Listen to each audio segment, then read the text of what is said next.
Hey everyone, welcome to the fourth lecture video for Unit 8. Today we're going to talk about the topic you've been just dying to talk about all year, and that is sewage treatment. More specifically, what is wastewater, why is it dangerous, and where does it go? How do we dispose of it? How do we treat it? We are going to break it down for you figuratively and literally. So in order to understand how we deal with wastewater, we need to understand what wastewater is. There are three different types of wastewater. There's runoff or storm water, which we've talked about before. It's any water that travels over the surface of the soil. Oftentimes it can pick up chemicals, contaminants, and pollutants, nutrients, fertilizers, etc. as it travels. And these runoff will often be disposed of through these stormwater runoff drains. You might think, oh, that's the sewer. No, this is used to collect excess rainwater and prevent flooding, but oftentimes they get diverted into nearby aquatic ecosystems. So anything that is carried by runoff and ends up down this drain is going to end up in a nearby aquatic ecosystem. Here's a picture of a stormwater runoff drain. This is down by the on-ramps to 95 and down in Greenwich on Arch Street. So Brunswick is somewhere way back there, and the avenue is right up here. And so any stormwater runoff that gets collected probably in most of Greenwich is going to get deposited in here, which leads out to the ocean. Any pollutants that get carried get deposited there. Now there's also two other types of water, gray water and black water. Now gray water is water that has been used in domestic settings, but it is not contaminated with sewage. This could be water from your sink, from your washing machine, your dishwasher, your bath, or your shower.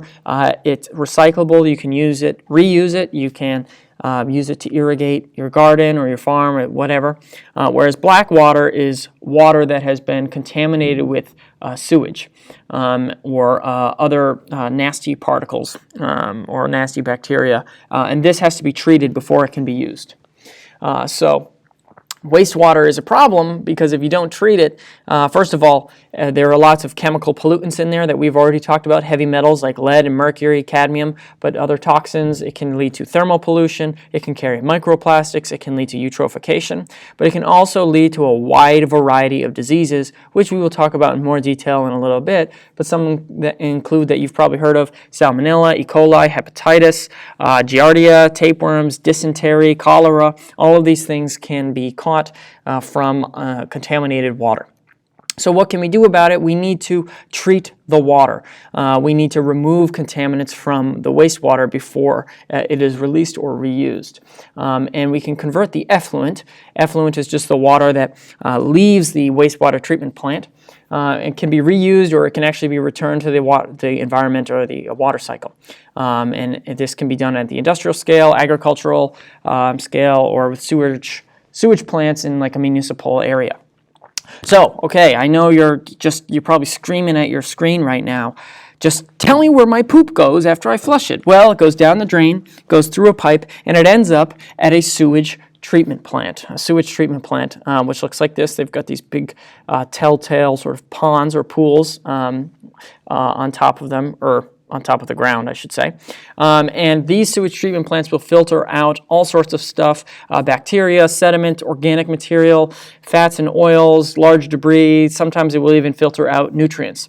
And it will ultimately discharge clean water that can be returned to the ecosystem, regulated by the EPA. The water could be reused, it could be further treated, but it could also, if it's discharged, lead to eutrophication or thermal pollution, so you've got to keep an eye on that.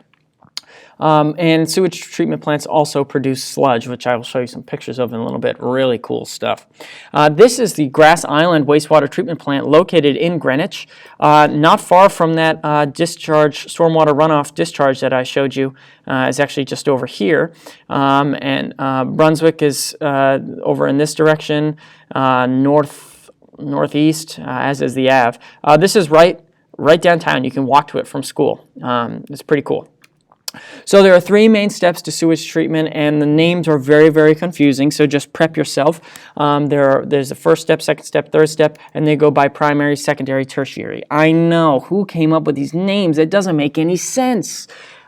If it wasn't obvious, I'm being sarcastic. Okay, so let's break it down. Let's look at each one and see what happens. So primary treatment is all about the removal of large debris, large matter, like trash for one, but also large pieces of solid waste, and oftentimes they will have screens or grates as the water flows into the plant to catch any large debris. And then what will happen is that water, after it's gone through the grates, will go into a holding basin, or what is called a grit settling tank. And basically what will happen is it will just sit there for a while, and eventually all the heavy stuff will sink to the bottom, and the lighter stuff floats, like oils and stuff, and can be skimmed off the surface, which is what these rotating things do. They rotate around and skim the oils that float on the surface, right? If you ever pour oil and water into a jar, you'll see that they don't mix together. The oil floats on the surface. So that can be removed, and the sludge can be discharged. This sludge does need to be treated, and we'll talk about that in a second. Secondary treatment, this is a sort of removal of physical, large debris, etc. Secondary treatment is removal of biological matter in terms of organic material, but also in some cases bacteria as well. So the first thing they do is they, after it's been in the grit settling tank, it will move to an aeration tank, or what is also known as a activated sludge tank. And in here, there are bacteria that will break down organic matter through decomposition, cellular respiration. They will absorb carbon, nitrogen, and phosphorus, but it requires oxygen, so that's why it's an aeration tank. There's like a bubbler that is bubbling oxygen into the water to help it recirculate and help speed along that digestion. Like I said, it increases decomposition, and then the water will transfer to a clarifier, which is much like the first settling tank, except it's a secondary settling, and this time the bacteria will sort of clump together, and which is something called flocculation. And as those sort of bacterial clumps get larger and larger in size, they will get denser and heavier, and they will sink to the bottom. That becomes more sludge, which again needs to be extracted, treated, and dried. So every step of the way, we're pulling out stuff from this water, and the water is getting cleaner and cleaner with every step. So this sludge, depending on whether it's wet or dry, can look as one of these two photos. It's pretty disgusting. It's the solids that are released or extracted from primary and secondary treatment. It's very high in toxic chemicals. It could be high in bacterial and infectious waste, settled solids as well. It needs to be treated. It needs to be biodegraded in compost. It can be left out to dry and then burned, and it can also be used as fertilizer. But it does need to be dealt with. It can't just be left sitting around. Obviously. And then lastly is tertiary treatment, which includes a variety of things, this including chemical and ecological processes that will remove any remaining pollutants in the water, and that allows the wastewater treatment plant to maybe return that water to an aquatic ecosystem, to irrigate soil with it, to recharge groundwater, and yes, you can actually drink water that has been treated. Examples of things that they might do in tertiary treatment is filter it with sand or activated charcoal. They might remove nutrients from the water, and they can actually disinfect it as well. How they disinfect the water, the big thing about disinfection, as we learned all too well during the COVID pandemic, is about reducing the amount of pathogens in the water. And this includes a variety of different methods. You could use chlorine like you have in a pool. You could use ultraviolet light, which kills bacteria, or you can actually bubble ozone through the water to kill any pathogens. Here's a nice little diagram summarizing primary, secondary, and tertiary treatment. It's nice that you can see the color gradient showing the water getting clean with each step. You can also see the sludge being removed on multiple steps. The air compressor is here, which is aerating the secondary treatment tank. You've got more settling afterwards. You've got the disinfectant and possibly tertiary treatment afterwards. Same thing here, similar sort of diagram. Cool fact. Water treatment can't remove pharmaceuticals from wastewater. So any pills that are flushed down the toilet, there's no way to remove that from the wastewater.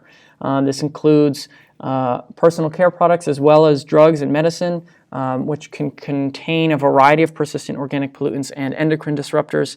Not just medicine though, but also cosmetics like makeup, sunscreen, household chemicals, pesticides. None of that can be removed from wastewater.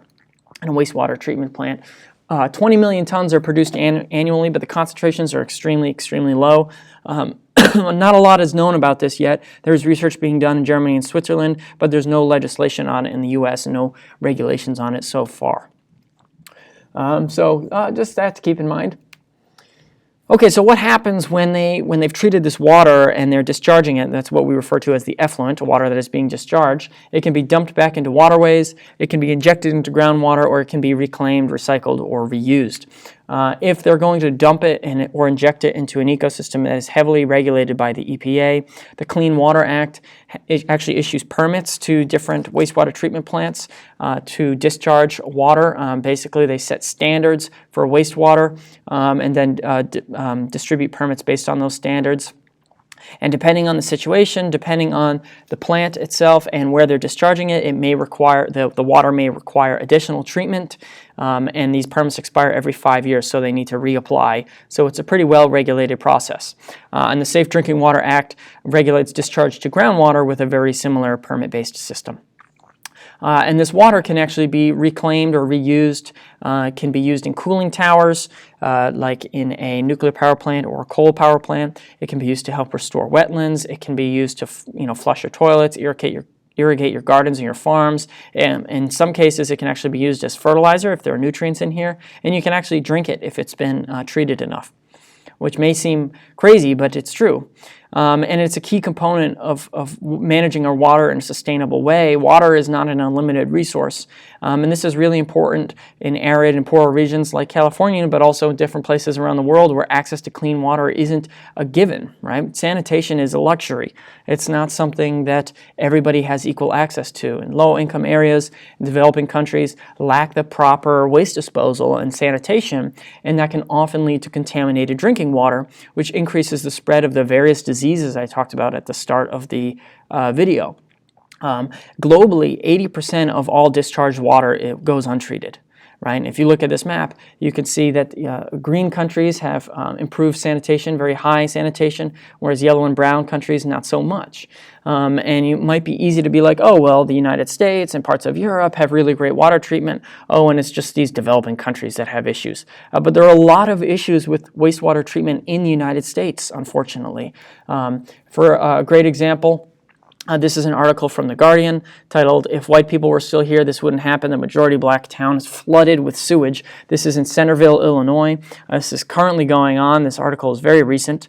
It's a predominantly black community. It's predominantly low income as well. The infrastructure they have for sewage treatment and just water pipes in general is aging, rusting, falling apart. They have generally lots of sewage overflow, flooding of their lawns, flooding of their homes, leading to mold growing, contaminates the drinking water, the groundwater, the nearby ecosystems, and these issues have gone unaddressed for a very, very long time.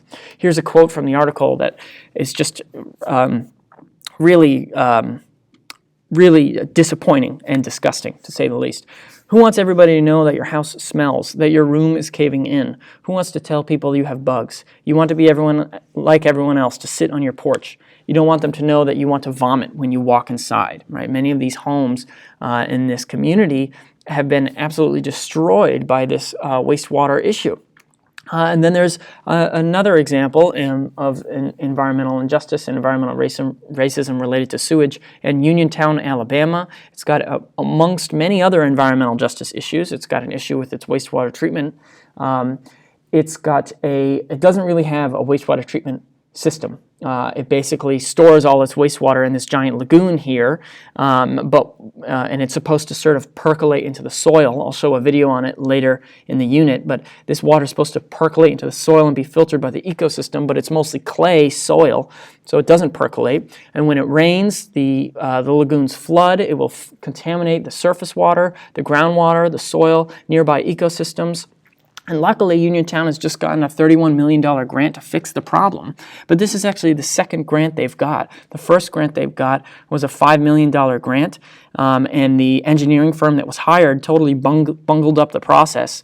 and didn't fix the problem. And the town is hiring the same exact engineering firm this time, just with more money to fix the problem. So residents are definitely concerned about that. I believe that the firm is looking at trying to restore wetlands in the area to filter this water, which may work, but the amount of waste here may not be able to be filtered by a sort of artificial wetland, where for around the same price you could basically build a wastewater treatment plant, which would also create jobs and stimulate the economy. So it's kind of interesting dynamic going on there in terms of the politics behind it. We'll talk more about that in class. But more locally, in New Haven, over the summer during the pandemic, July 8th, 2020, there was a sewer break that poured 2.1 million gallons of sewage into the river. It went into streets, it went into storm drains, and it went into the Mill River, which goes through East Rock Park. I don't know if you've ever been there. And the city did a very poor job communicating that this had happened. So there was actually tons of sewage waste in this river for a day or two before the public were notified. And I was actually in New Haven at the time, and I was on a run through this park. And on this day, I didn't know that there was sewage issues yet, but I saw people in there canoeing, kayaking, fishing, swimming, wading around in this water. And people often will eat fish that are caught from this river. So it's a massive failure not only of the system but also of the communication that followed. But the problem was fixed within days. So it's just a little bit of juxtaposition compared to a place like Uniontown or a place like Centerville, Illinois, where it's New Haven is a little bit better treated, you could say, better treated. So we'll talk more about the environmental justice with sewage treatment and wastewater in general a little bit later in the unit. Okay, that's all I've got for you today. Bring your questions to class, and I will see you then.